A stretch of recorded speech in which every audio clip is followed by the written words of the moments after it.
Exodus Chapter 1.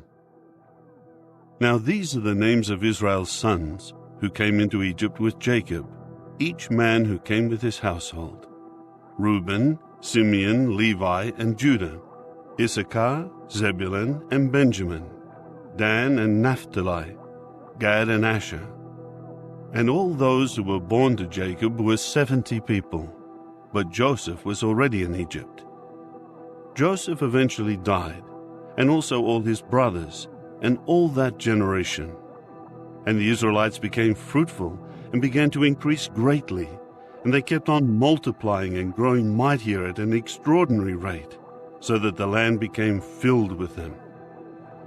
In time there arose over Egypt a new king, one who did not know Joseph.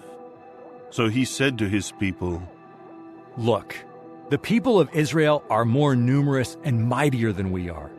Let us deal shrewdly with them. Otherwise, they will continue to multiply, and if a war breaks out, they will join our enemies and fight against us and leave the country."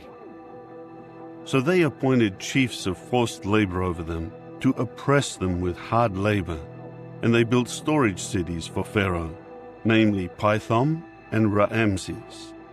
But the more they would oppress them, the more they would multiply, and the more they kept spreading out, so they felt sick with fear because of the Israelites. Consequently, the Egyptians forced the Israelites into harsh slavery. They made their life bitter with hard labor, as they worked with clay mortar and bricks and in every form of slavery in the field.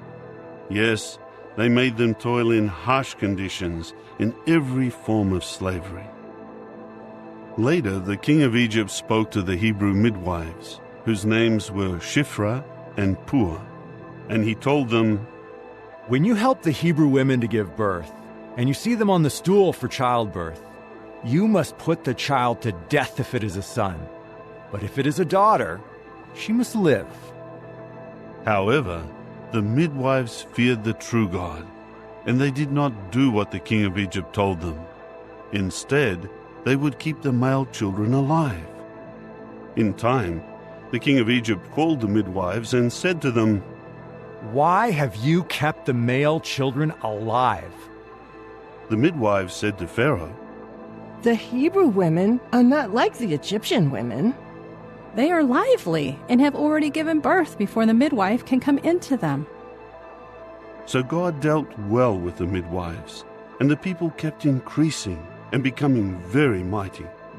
And because the midwives had feared the true God, he later gave them families.